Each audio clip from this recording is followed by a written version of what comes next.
শাহরুখ খান যে বছর national award পেয়েছে আমরা সেই বছর ন্যাশনাল আমার অ্যাওয়ার্ড মনে পেয়েছি। হচ্ছে আমি বোধহয় যদি ভুল না করি die hard fan, Die Hard fan। এটা তো কেউ কোনোদিন চেঞ্জ করতে এটা কি পারবে না। আলাদা করে মন ধুকপুক করছিল যখন এই অ্যানাউন্সমেন্ট হচ্ছে? আমি শাহরুখকে দেখছিলাম, আমি অর্জুন দাকে তো দেখছিলাম, শাহরুখকে দেখছিলাম যে অর্জুন দা ওখানে, আই উইশ আমি ওখানে যেতে পারতাম, আমি শাহরুখকে দেখতে পারতাম। মানে এটা কিন্তু যে বছর শাহরুখ খান পেয়েছে সেই এটা বছর একটা বড় আমাদের ছবি প্রাপ্তি, পেয়েছে, কি বলো? এটা বিশাল প্রাপ্তি। কি কজন হয় এটা আইকনিক, এটা কোনোদিন কেউ চেঞ্জ করতে পারবে না। সেই সোয়েটার থেকে এখনকার এই সোয়েটারের মৌসুমে আসা এই পরিবর্তনটা কি দেখছো? তখনকার অনুরাধা আর এখনকার অনুরাধার মধ্যে অনুরাধা অনেকটা বেশি ম্যাচিওর্ড হয়েছে, কোথায় কতটা কি বলতে হবে সেটা বুঝেছে। আগে আমি অনেক বেশি চাপা ছিলাম যে আমি, বাট সিনেমা করার পরে সিরিয়ালটা কি খুব বেশি তোমাকে আরো ব্যাপ্তি দিয়েছে? হ্যাঁ মানে আমি যখন দেখো সিনেমা তো অবশ্যই একটা তোমাকে পরিচিতি দেয়, ওকে পছন্দ করি সেটাও বুঝতে পারবে আমার বডি জেস্টারে, মুখের এক্সপ্রেশন। আমি যদি কাউকে অপছন্দ করি সেটাও বুঝতে পারবে। মানে আমার গল্প পছন্দ হচ্ছে, আশা করি হাসছো অনেকক্ষণ। আমার গলাটাও ক্র্যাক হয়ে গেছে, হ্যাঁ, আমি crack হওয়ার সাথে জিজ্ঞাসা কথা বলছি। করেছি আর অল্প কথায় বলবে, বলছে হ্যাঁ কোনো অসুবিধা নেই, সেই বিশ্বাসটা রেখেছি। আমি যখন প্রথম সোয়েটারে অভিনয় করি আমাকে অনেকে ক্রিটিসাইজ করেছিল, বলেছিল আমার বাংলা কথা স্পষ্ট নয়, আমাকে বাঙালিদের মতন দেখতে নয়। বিচ্ছেদটা কি আরো সহজ হয়ে গেছে? হ্যাঁ, মানুষের কাছে খুব সুইচের মতন হয়ে গেছে। ব্লক করে দিলাম, কল নেবো না, চল আর কথা বলবো না। আর কথা বলবো না, এটা তো ভালো লাগছে না? হ্যাঁ ভালো লাগছে না এমনি? সোয়াইপ করে দিল রাইট লেফট, মানে হ্যাঁ। ডেটিং অ্যাপে আমি যা শুনেছি, আমি কোনোদিন ছিলাম না, তো ওই আর কি খুব সুইচের ব্যাপার হয়ে গেছে। বর্তমানে আমরা কিন্তু কলকাতার বুকে যেটা দেখতে পাচ্ছি একদম হালকা একটা ঠান্ডার আবহাওয়া, কিন্তু এর মধ্যে কিন্তু চলছে ডিপ ফ্রিজ।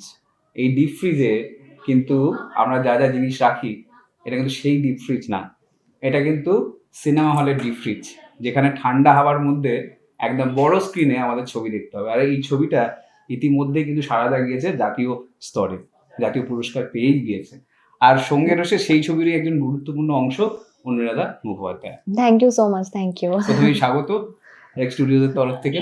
Thank you. আর আজকে সব থেকে বড় বিষয় যে আমরা গর্বিত বাঙালি হিসেবে যে একটা ছবি যেটা এই স্তরে গেছে, নতুন ব্যাপার না, বাট তুমি নিজে অভিনেত্রী হিসেবে এটাকে অবশ্যই সেইভাবেই গুরুত্ব দিচ্ছ যে একটা ছবি, তার নিজের ছবি এই জায়গায় গেছে। অবশ্যই, মানে গুরুত্ব না দেওয়া ছাড়া তো আর কোনো, মানে আমার মনে হয় না কোনো উপায় আছে, কারণ এটা একটা অসম্ভব ভালো জিনিস, একটা পালকের মতন যোগ হয়েছে আমাদের সকলের ক্যারিয়ারে। কারণ দেখো আমরা সকলেই তো কাজ করি হচ্ছে যাতে আমাদের কাজটা লোকের কাছে পৌঁছক, জাতীয় স্তরে প্রথমে হচ্ছে ধরো রাজ্য স্তরে, তারপর সেখান থেকে জাতীয় স্তরে। তো জাতীয় স্তরে সব থেকে সর্বোচ্চ অ্যাওয়ার্ড হচ্ছে ন্যাশনাল অ্যাওয়ার্ড, যেখানে এই বছর শাহরুখ খান, রানী মুখার্জি পেয়েছে, বিক্রান্ত মেসি পেয়েছে। তো শাহরুখ খান যে বছর ন্যাশনাল অ্যাওয়ার্ড পেয়েছে আমরা সেই বছর ন্যাশনাল আমার অ্যাওয়ার্ড মনে পেয়েছি। হচ্ছে আমি বোধহয় যদি ভুল না করি বোধহয় শাহরুখ তো বোধহয় die hard fan, Die Hard fan। এটা কেউ কোনোদিন চেঞ্জ করতে এটা কি পারবে না। আলাদা করে মন ধুকপুক করছিল যখন এই অ্যানাউন্সমেন্ট হচ্ছে? আমি শাহরুখকে দেখছিলাম, আমি অর্জুন দাকে তো দেখছিলাম, শাহরুখকে দেখছিলাম যে অর্জুন দা ওখানে, আই উইশ আমি ওখানে যেতে পারতাম, আমি শাহরুখকে দেখতে পারতাম। মানে এটা তো সাংঘাতিক। এই এক্সপেকটেশন ছিল যে এই অ্যাওয়ার্ডটার সময় তুমি অ্যাওয়ার্ড হাতে নাও, ডিরেক্টর তো নেবে কিন্তু আমি দেখবো শাহরুখকে, এই ব্যাপারটা ছিল? মানে অর্জুন দাকে তো অবশ্যই দেখবো, সেটা নিজের কিন্তু ছবি। হ্যাঁ নিজের ছবি, কিন্তু যে বছর শাহরুখ খান পেয়েছে সেই এটা বছর একটা বড় আমাদের ছবি প্রাপ্তি, পেয়েছে, কি বলো? এটা বিশাল প্রাপ্তি। কি কজন হয় বলতো, এটা আইকনিক, এটা বলেনি বলে প্রশ্ন এটা আইকনিক, এটা কোনোদিন কেউ চেঞ্জ করতে পারবে না। একদম। আর অনুরাধার জন্য সেই সোয়েটার থেকে এখনকার এই সোয়েটারের মরশুমে আসা, এই মরশুমে এসে আর এই ডিপ ফ্রিজে এসে, এই ডিপ ফ্রিজে তুমি আবার নতুন করে সিনেমার ডিপ ফ্রিজ আনতে চলেছো, তো এই পরিবর্তনটা কি দেখছো, নিজের মধ্যে কি পরিবর্তন দেখছো? ছোট ছিলাম অনেক যখন সোয়েটার এসেছে, অনেক কিছু জিনিস বুঝতে পারতাম না, ইন্ডাস্ট্রি সেরকম ভাবে জানতাম না। তো যদি তখনকার অনুরাধা আর এখনকার অনুরাধার মধ্যে তফাৎটা বলো, তাহলে অনুরাধা অনেকটা বেশি ম্যাচিওর্ড হয়েছে, কোথায় কতটা কি বলতে হবে সেটা বুঝেছে। আগে আমি অনেক বেশি চাপা ছিলাম, মানে যেহেতু ভয় পেতাম যে আমি মিসকোট হতে পারি, বা আমি কিছু একটা বলতাম সেটা হয়তো সেভাবে ইম্প্যাক্টফুল হবে কিনা, বা আদৌ বলা উচিত কিনা। তো আমাকে ইন্ডাস্ট্রি অনেকটা বেশি শিখিয়েছে 2019 থেকে 2025।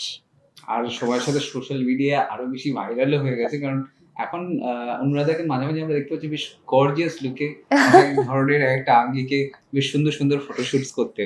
তো এটা কি আলাদা করে এখন ভাবছো যে আমি একটু রঙিন মেজাজে কাজের বাইরেও একটু হ্যাঁ, সময় বার করে নেবো হ্যাঁ, ফটোশুট, হ্যাঁ, হ্যাঁ, এই মানে কি ব্যাপারটা হচ্ছে।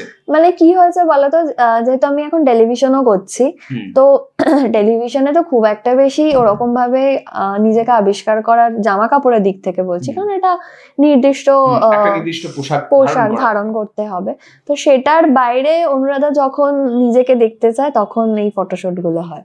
একদমই, মানে খোলস ছাড়িয়ে নতুন খোলস, চরিত্রের খোলস ছাড়িয়ে অন্য খোলসে। অন্য খোলস, একদমই। তো আচ্ছা, অনুরাধাকে সব থেকে বড় বিষয় এই যে যতটুকু যে যে প্রাপ্তিগুলো পেয়েছো, মানে এখন এই ন্যাশনাল অ্যাওয়ার্ডটাও আলাদা একটা বড় প্রাপ্তি হয়ে দাঁড়িয়েছে। তো সেখানে প্রথম কমপ্লিমেন্ট তোমার পরিবার থেকে কি পেলে? কারণ সবার থেকে বেশি প্রথম পরিবারই হ্যাঁ, আমাদের একটা বড় জায়গা হয়।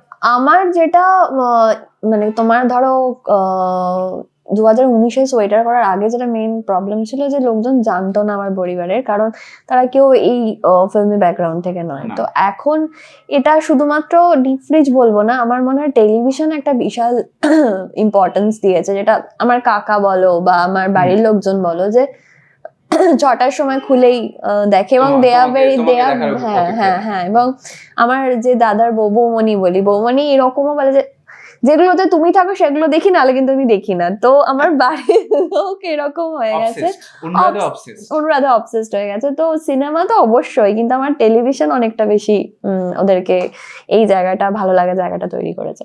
আর তুমি তাহলে কি বল, মানে তোমার জীবনে এই যে সোয়েটারের নাম নিলাম প্রথমে, কিন্তু জীবনে সব থেকে গুরুত্বপূর্ণ অংশ এখানে তোমার পরিচিতির আলোয় বেশি দিয়েছে, বা পরিচিতির আলোটা তোমার ওপরে এসেছে, বা স্পটলাইট বলা যায়, সেটা টেলিভিশন সিরিয়াল। হ্যাঁ, হ্যাঁ, হ্যাঁ, নো ডাউট, নো ডাউট। মানে এর আগেও তুমি করেছো সিরিয়াল, এটা নতুন হ্যাঁ, ব্যাপার না, না তোমার নতুন কাছে। ব্যাপার না। মানে আমি জবে থেকে ডিসাইড করেছিলাম যে আমি, বাট সিনেমা করার পরে সিরিয়ালটা কি খুব বেশি তোমাকে আরো ব্যাপ্তি দিয়েছে? হ্যাঁ, মানে আমি যখন, দেখো, সিনেমা তো অবশ্যই একটা তোমাকে পরিচিতি দেয়, ভালো সিনেমা তোমাকে একটা পরিচিতি দেয়, কিন্তু সেটা একটা সার্টেন অডিয়েন্সের মধ্যে দেয়।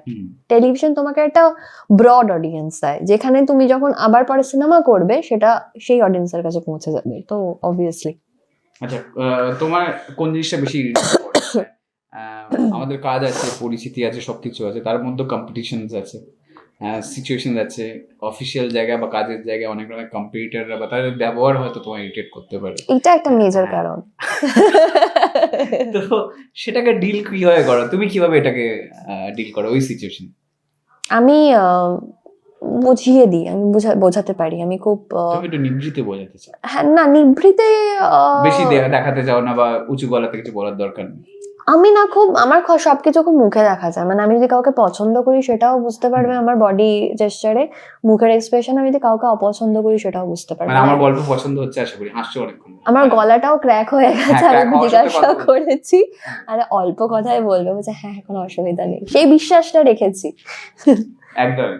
আর একটা বিষয়ে তোমার ক্ষেত্রে সেটা হলো যে সময়ের সাথে পরিবর্তন, যেমন একটা অভিনেত্রী পরিণত হওয়ার সাথে সাথে তার অভিনয়ের একটা এক্সপেকটেশন তৈরি হয়, যে সে অ্যাকচুয়ালি কাজ করে না জাস্ট সোশ্যাল মিডিয়ায় ভাইরাল হচ্ছে আর প্রেস কনফারেন্স ইভেন্টে ইন্টারভিউ করে যাচ্ছে।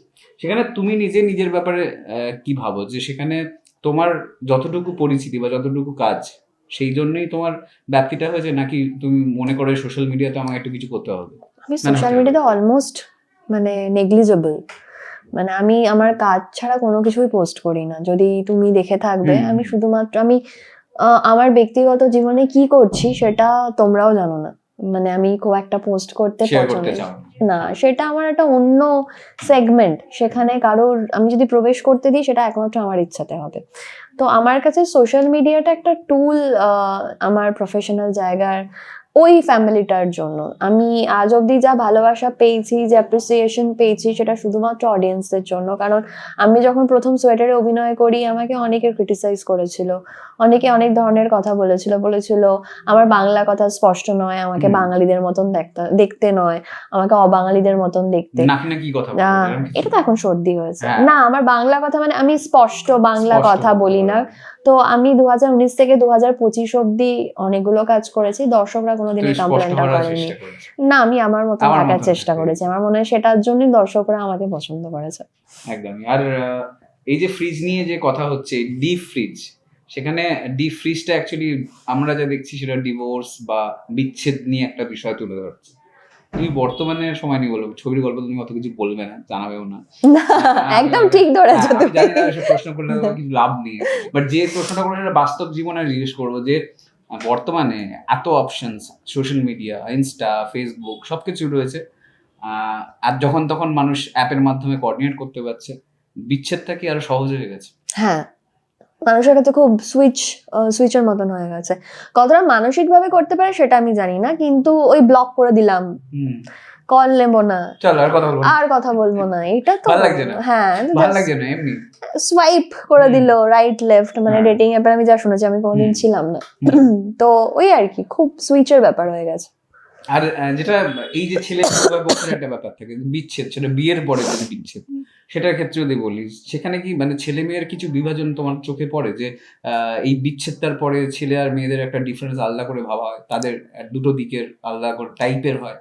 ডিপেন্ড করছে যে তারা কোন সার্কামস্ট্যান্সেসে আছে, কোন ফ্যামিলি ব্যাকগ্রাউন্ডে আছে, কোন সোসাইটিতে আছে। বা ধরো বাঙালিরা খুব লিবারেল, আমি যদি ভাবি একটু অন্যদিকে যাই, অন্য স্টেটে যাই, সেখানে কিন্তু বিবাহ বিচ্ছেদ ইন জেনারেল ছেলে বা মেয়ে সেই ক্ষেত্রে কিন্তু সেভাবে মানে অত লিবারেলি নেওয়া হয় না, ছেলের ক্ষেত্রেও নেওয়া হয় না। কারণ আমি বলবো না যে ছেলেরাও খুব ইজি ডিভোর্সটা, মানে ধরো কোনো, এটা তো একটা ট্যাবু সিচুয়েশন, মানে ধর, পক্ষের সিচুয়েশন, হ্যাঁ মানে নালিফাই তো তুমি করতে পারবে না এই ট্যাবুটাকে। তো সেখানে ক্ষেত্রে উভয়ের ক্ষেত্রে অসুবিধা, তবে মেয়েদের ক্ষেত্রে একটু বেশি অসুবিধা হয়।